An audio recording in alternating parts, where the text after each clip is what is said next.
how are you doing?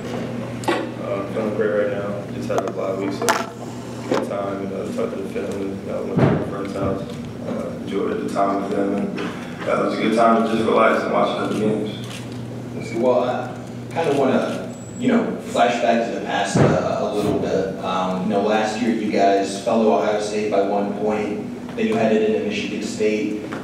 How are you using last year as a learning experience, and why will this season, be different this time around? We sort of just taking it as we always took it, one game at a time. Trying not to flash back to anything like last year or the years previous, but we sort of just trying to focus on now, focus on what we can do this game to do better, work from there. Juwan, teams have had a lot of success throwing the ball against Michigan State this year. What have you seen on film that is allowing that to happen? They're a great team. They fell a couple of times, which any other team has, but they're a good team. They just fell to some great teams that they played. Just watched the Northwestern game, and they played them well. The one thing they didn't do, I don't know if it was offensively or what have you, on my offensive side, but defensively they played great. They played the best they could. They just fell short. What other games have you watched this weekend? As you can imagine, I've seen LSU, Florida game. I've seen the Mississippi State game also, and I was just watching games like that, and just able to sit back and watch the game and be an actual fan of the game was fun to do. Is it weird seeing Jomo on the different sideline? It's definitely weird, but I was here before he got here, so I was able to obviously watch the game, but it's definitely different, seeing him in another color, but it's fun to watch because you're in that offense, and it seems fun. You kind of calling out plays of what they've done, but he's doing an awesome job there. How big was it to have KJ on Saturday after he left the game against Ohio State? Well, we're not talking about that, but when he's on the field, he's pretty electric, man. He always gives you that confidence when you're next to him. We kind of feed off each other, so when he's on the field, he's a big part of the offense.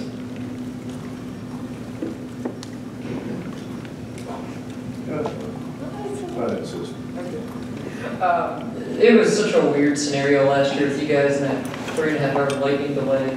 What do you remember about being in that cramped visiting locker room? What did you do for that amount of time? To be optimistic about that, it was sort of a time where we kind of bonded and had our own little time together. You don't get too many times where you're in the game, you just chilling with your teammates for 3 hours in the locker room. So it was fun. We listened to music. Some people were taking naps. Some people were watching Netflix. I don't remember what season I was watching, but I was definitely watching Netflix. So we were definitely just relaxing, just kind of getting our minds off the game, but sort of having our minds on the game. So, Juwan, can you assess how your season has gone so far? You've made some spectacular plays, but then there's been some other plays that have gotten away from you. How do you see it? Well, I try to be optimistic about it. Being bad plays that happen, you try to forget about them. Obviously, you don't want to reflect on what is bad. Let's think about the positive things that have happened and feed off of that. Because the moment you start thinking about the negative things, you're going to start feeling a certain way and it's going to start getting to your head. So the only thing I try to do is think about positive things, like the big plays I made, or the things that I did with my teammates, or how we communicate and sort of work off of that. Go back to the drawing board, whether it's film or things like that, and work from there. Juwan, I'm just curious, you played with Trace for a long time now. Is there a specific time when you just see him lock in where you're glad that he's not on the opposing team? When is he kind of at his best for you guys? You can't really tell, just sort of when he steps on the field. He just never changes. I'm quite sure I've said that before. When he steps on the field, he's just a different person. He's just always locked in. He's that warrior that we always talk about. He's always competitive. So when he steps on that field, it's just like, man, I'm glad he's on my team. We're sort of working on from there, whether it's communicating from wide receiver to quarterback, or whether it's off the field with film and stuff. So he's always that competitive person that everyone always talks about. What was maybe said within the last week to reiterate to you guys that it can't snowball like it did from last year from Ohio State to Michigan State? Who was kind of leading those conversations, and how was that delivered? I guess what you probably heard, like I said, Nick Scott and Trace were the ones who were in the locker room talking, saying that, things like this happen, and it does suck that we lost, but it's sort of just moving forward. I always talk about bouncing back and being resilient. So us coming back, working on the little things and focusing on the details, getting back to the drawing board and do what we do, and that's pretty much winning. So once we focus on that, focus on the day by day, game by game, then we'll be all right. James, Franklin just spoke about the need for you guys to find that 1% and whatever it may be. What is that, you think, for you? What's that 1%? What do you want to work on? The 1% is just being the better me, being better than I was yesterday. So whether that's stretching, whether that's watching more film, doing schoolwork, anything like that, it's just being a better me than what I was yesterday. That's pretty much all I can do. When we talked after the game, you hadn't looked at your phone yet for responses to the one-handed catch. What were some of the responses that you saw? Maybe a memorable one? Well, everyone was just like, "Damn, that was a crazy catch," or "Man, that was insane." Like, what would you think? I mean, it's sort of I work on it every day. I always work on one-handers. I always work on catching every day. So it was nothing really surprising to me that I made the catch. But just sort of me just being me. Have you ever had a one-handed catch at any point in your career like that? I've always either done it in practice or just playing around catching the ball. So when I caught it, I never done it in a game before, but in practice or just 7-on-7 summers and scaly in summer. So things like that wasn't really a surprise. Speaking of one-handed catches, Pat Fryermuth had one against Ohio State for the touchdown. I know you're not talking about that game, but wanted to bring that up as a point of reference because he's now the outright starter on top of the depth chart. Can you talk about what you see from him working to get to that point? And can you maybe add to what James Franklin said, the stage is not too big for him?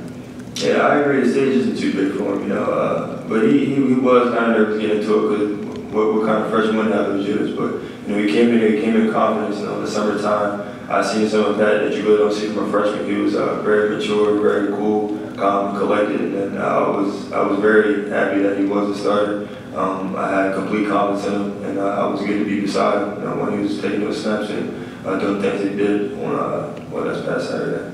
And to follow up, there's a few veterans that, as a result of his rise, are now kind of falling down the depth chart. Have you seen them maintain confidence? How do you make sure those guys are in the right place mentally? Because when you've been on campus for 4 years and you see a freshman come in, take that job, obviously there's some room for doubt. Yeah, well, we have some guys, especially the players on our team. We aren't jealous people. The only thing we're going to do is be more competitive than anything. That kind of raises each other's stakes and makes us better. So if we're falling off, or some people falling off, so say if I fall off or one of the other wide receivers fall off, we're going to build off each other. We're going to get better. We're not going to lose that guy. We're just bringing that person with us and bringing him and making him better. Anything else for Juwan? Guess it's me. Mentally, when you go through those first 5 games and you have the drops and stuff like that, how do you work through that in terms of trying to flush that and forget it? Because I'm sure it's human nature, and I'm guessing you look at Twitter on occasion and those sorts of things. How do you navigate all that? Who helps you through that? Well, I sort of really don't care about people's opinions, so whatever they say, I kind of don't really pay attention to it. But for the most part, we just go through it. I mean, life continues to move on. You sort of move with the clocks. I mean, it's just that simple. You can reflect on what happened. You got to keep moving forward and keep on working. Do you hear from former players when you have a struggle here or there? Because guys like Deshaun, Gesicki, I mean, everybody's had some issues. What do they tell you, or do they talk to you at all? Yeah, I mean, I talk to Mike a lot, and I talk to Deshaun a ton, and those guys, really help me out, saying, like, man, like, how's it going, this, that, and third, and pretty much just saying, like, it's all good, like, it's all part of the process, you're gonna have hiccups, and you're gonna have bumps, and then that's pretty much all it is. I mean, if the road is gonna be perfect, if the road was perfect, then we wouldn't be here right now, we'll be somewhere else, so that's part of the process, and I'm gonna continue with it. Anything else for Juwan? All right, thank you, Juwan. We'll be joined by Cam Brown momentarily.